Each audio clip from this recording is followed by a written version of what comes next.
Well, hello everyone, and welcome to another F1 chat with the Neurodivergent Ninja. And there's been a lot of stuff that's happened in the off season, from the Wolves being Cici and Toto Wolf having accusations thrown at them, and then whoever it was that accused them saying they never accused them, and then contracts being signed, Formula One drivers' accounts being hacked, absolutely crazy stuff with driver transfers and um, teams being refused entry to Formula One, which, by the way, if you check out previous videos, you'll be able to see a bit more about that. Grand Prix that have been added, Grand Prix that could potentially be removed.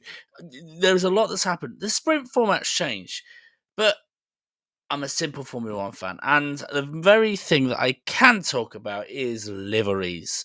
And now that we've had all 10 liveries for 2024 released, I've ranked them. I have ranked them 10th to 1st, going from my worst to my best. And I did one last year, and I think it'd be interesting to see the comparison between the two. There might be a few surprise entries, a few surprise positions, and of course, if you have any disagreements, any comments of your own, I mean, you don't even have to be a Formula One fan, you just have to be a lover of looks, and you can give your own opinions as to how you feel I have ordered this. Because some contentious ones might be in there, and we're going to go straight into it. So we have 10 places, simple 10th to 1st. Wouldn't say it's our top 10 because you're 10th, you're not good. But, anyways, that's how we're going to do it. And yeah, let's just jump straight into it. 10th place in our livery rankings is Alpine.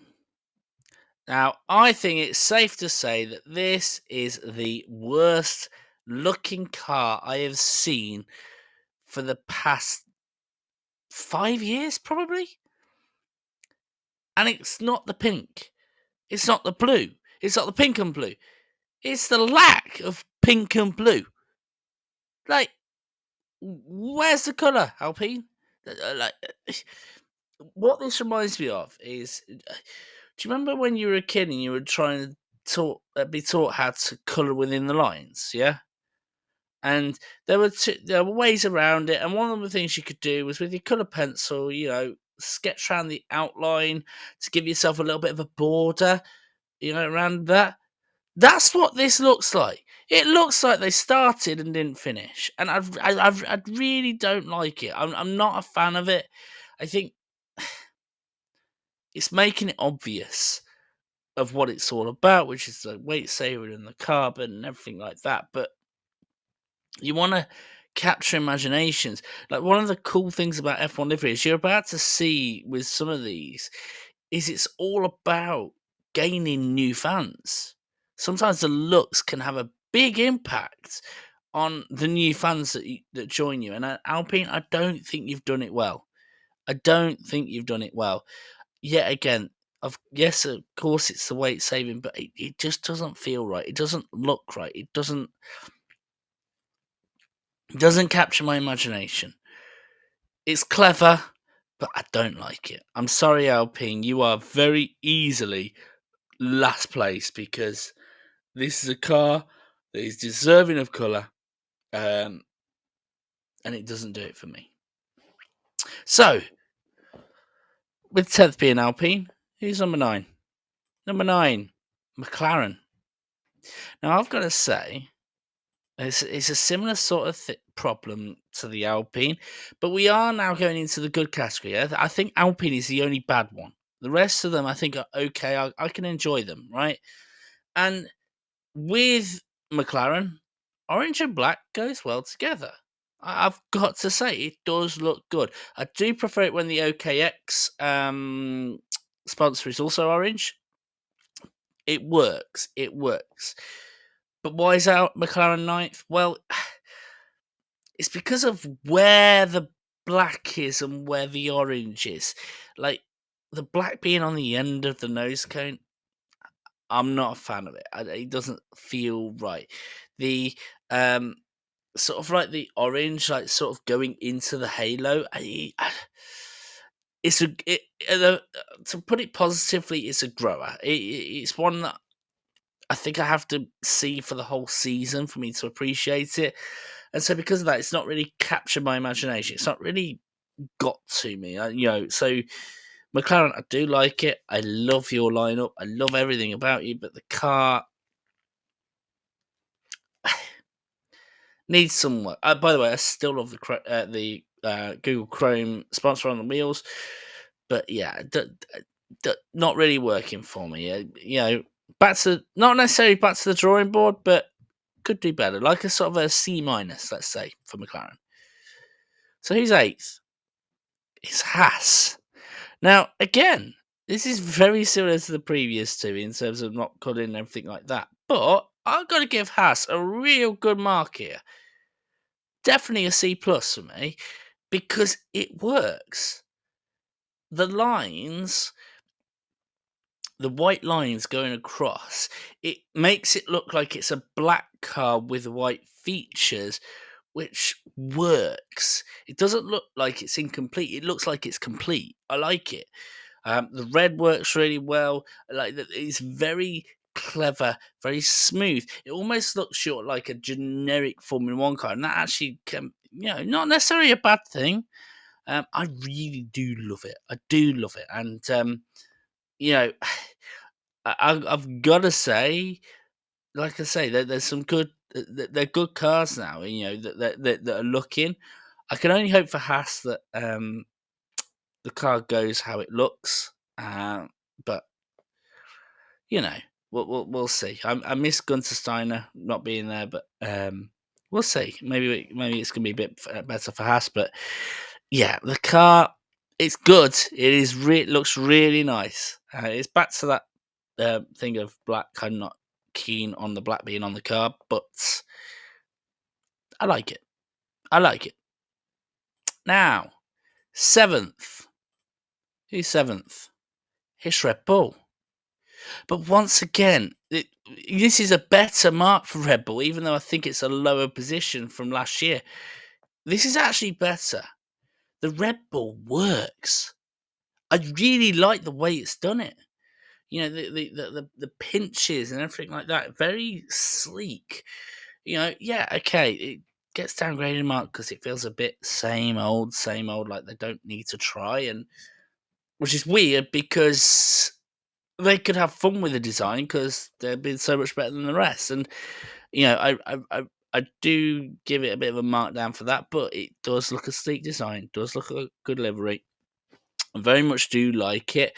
I think if I was to be really, really, really picky, the Oracle advertisement doesn't really work for me, but and also the spoiler as well, the buy bit. I don't know how I feel about the orange line going all the way up to the top of the spoiler, but again, um, I quite enjoy this one. This looks like it spent more time looking right, and I think that's the only thing. One thing I'll say as well though is the dark blue means that Red Bull could get away with paint saving because they could scratch it away and we wouldn't even notice. Like that could all be black for all I know. I don't know, but it's what it is. But now we're starting to get into the real juicy ones. Let's start off with the Visa Cash App. No, we're calling it. No, we're not even going to call it V Card. I don't care. I'm starting a rebellion. I don't care what sponsors you put on this car. I'm calling it a Toro Rosso. You could call it the Hugo Boss Visa Cash App, Red Bulls, whatever you want to call it. I am calling it a Toro Rosso. And not just because I'm a rebel, but also because this car looks like a Toro Rosso. In a good way. I loved this style of Toro Rosso. This was Toro Rosso at their peak. And I love that they've carked it back. It looks a little bit messy, especially on the nose. I'm not sure how I feel about the Red Bull logo on the side of uh, the nose structure. Not sure how I feel about the white parts, white line going across the nose as well. That looks a little bit messy. In a weird way, the white lines do make it look messy, but the blue, the is it royal blue? Is it? I think it is. The blue on it looks gorgeous, and the silver, yes. V Carb, no, sorry, Toro Rosso, you've got me back. You've got me back, Toro Rosso. Well done. Absolutely brilliant. But now we're getting to the top five, and this was where it was a real fight as to who was going to be in the top three, who was going to win, because I could have really picked, first place for any of the next five. Fifth place, though, is Williams. I love this livery. I do love this livery. Very much love the. I said it last year. I'll say it again. The Duracell battery works. I love the way they've done that. It's absolutely fantastic. The dark blue and the light blue works really well together. The sponsors are just enough to make it look right rather than looking messy. I will say the only thing that sort of downgrades it for me is it basically just looks the same as last year. The red line is a little bit different, but it looks the same as last year. And fair enough. If it ain't broke, don't fix it. But sometimes you wanna try something, yeah. But solid effort, Williams. I'm glad to see the car back, even if it is a bit not lazy. That's the wrong word, but you could have tried harder. But oh well. Sometimes keeping it the same is best. How about fourth place? Which is the team that misses out on a podium position? We have 4 teams left. It's Ferrari. Again, it's a car I absolutely adore, the Ferrari part. Now, this is the reason why I've actually got my mouth showing, because this is now when I'm getting to the real nitty gritty of why I'm not quite keen on a car. Because this car, there's been a lot of people that have had opinions on it. So some people have made comments on the wing here. I love that part. I love this idea, and I don't think it's the fact that the nose looks fat. I think I love the fact that the front bit could look a bit flimsy. Could be a bit interesting to see if the drivers notice how big their wing is. I don't know, but I like that part. I adore, and I mean this, I adore the red hubcaps. Don't care what anyone says about it. I adore this line up here. Very, very nice. I like what they've done again here with the rear spoiler. I do also love in terms of the numbers, what they've put on it. The thing that makes it miss out on a podium spot, though, my new favourite team as of next year.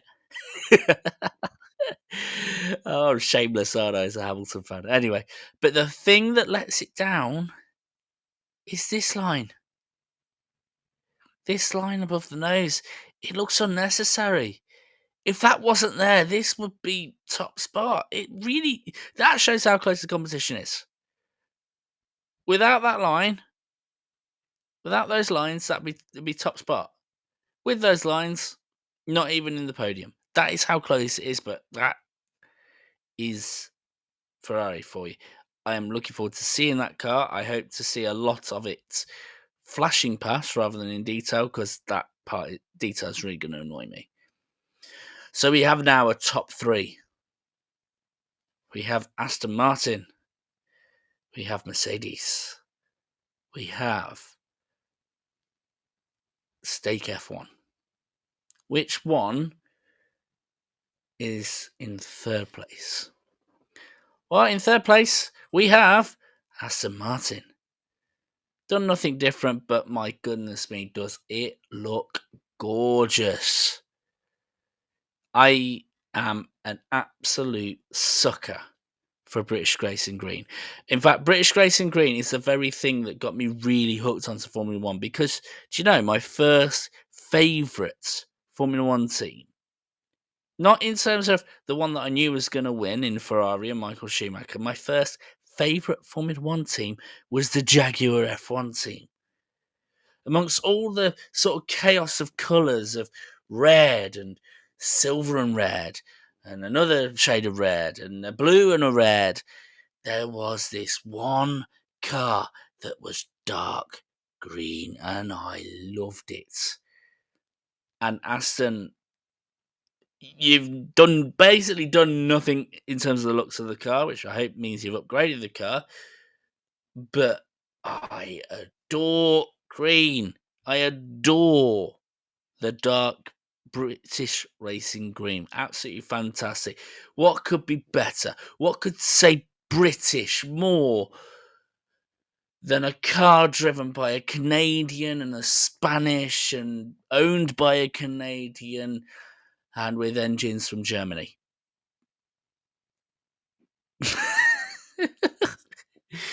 But it is absolutely gorgeous. I adore it. So thank you very much, and I hope Aston Martin get a win just for seeing this car on the top step of the podium. Mercedes and Stake F1 on the left, and missing out on the top spot is Mercedes. Now, I will say this: I can find nothing wrong with the looks of this Mercedes car. The red is basically the way this looks is perfect, and that's why it misses out on first place. Like honestly, the different views of this car, the transition from silver to black is ideal. The green lines are ideal. The way in which the red is absolutely perfect is it's ideal. Literally is gorgeous. This really does give the idea of the starting of the scraping the paint away, which was the thing that historically made Mercedes so famous, where the silver arrows comes from.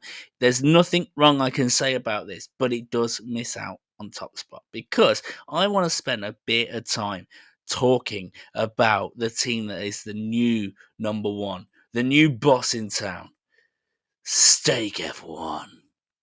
Now, here's the funny thing, right? Because of gambling laws, it won't be known as the Stake F1 team. It'll be known by a different name in certain countries, right? And you'll probably hear that name. But because I do stream on Twitch, I'm actually gonna remove the other part of the name. So keeping Stake F1. There's a brand name beginning with K that I won't mention, but that could be what the team name is called in most of the places. But let's gloss over the politics of the name and the politics of the problems and everything like that, because my goodness me, does this car pop? Let me just remind you guys of what this team was last year. Alfa Romeo, right? With, I think Stake was one of the sponsors anyway. What's it going to be in 2 years' time? The Audi Formula One team. 2 years of nothingness. Like, normally you make a design to stand out because you're here for a long time. These guys are going to be in for 2 years and then they're gone. And it feels very much like a swan song. There's a phrase that I heard about a certain car, I think it was a Lamborghini, where it was like the last car of its kind before they changed to a new car make, basically. And the quote that was used was, you get the feeling that before the car dies, they want it to come alive. And this is what it feels like. And I think this is the perfect angle and lighting to see this in, because what a great way to see what this car's going to be like at night. See, the thing I love about this, right? I'm going to remember this car well. Like, if all the lights in Bahrain went out for the Formula 1 GP, you wouldn't notice. These cars, you'd still be able to see these cars. They glow in the dark, I think. Like, absolutely amazing, mesmerizing. The green's on the wheels as well. There's nothing I can say bad about this. And they have chosen the perfect color, because if you want to scrape away paint and get most of it looking black, what's the best way of making it pop? Making the rest of the car a really bright, vibrant, almost uh, luminous color. Like, this feels like a team to get behind, and I have to say, Stake F1 are my new favorite team in terms of watching, in terms of the way the car looks. I adore it. So Stake F1, absolutely impressive. I liked Alfa Romeo, but with this car, I've completely forgot what Alfa Romeo looked like. I would have to literally look it back, you know. And maybe based on previous videos, this is going to be the end of Valtteri Bottas. But what a way! What a final car to drive! What a final car to drive! He is going to have the time of his life in here. Is he going to win races? Probably not, but he's going to look good doing it. Stake F1, you've been amazing. Absolutely epic. Absolutely adore what you've done here. Brilliant work. 10 out of 10. Cannot fault. Absolutely amazing, solid effort, guys. Brilliant stuff. So there's my top 10. There is my top 10. Just to run through the orders again, just so to remind you all. So 10th being Alpine, 9th being McLaren, 8th being Haas, 7th being Red Bull, 6th being the Toro Rosso V Carb team, 5th being Williams, 4th Ferrari, 3rd Aston Martin, 2nd Mercedes, 1st Stake F1. But what do you think? Give me your comments down below, and feel free to subscribe, pop a like, and pop any comments that you want if you want to see more of these videos to come.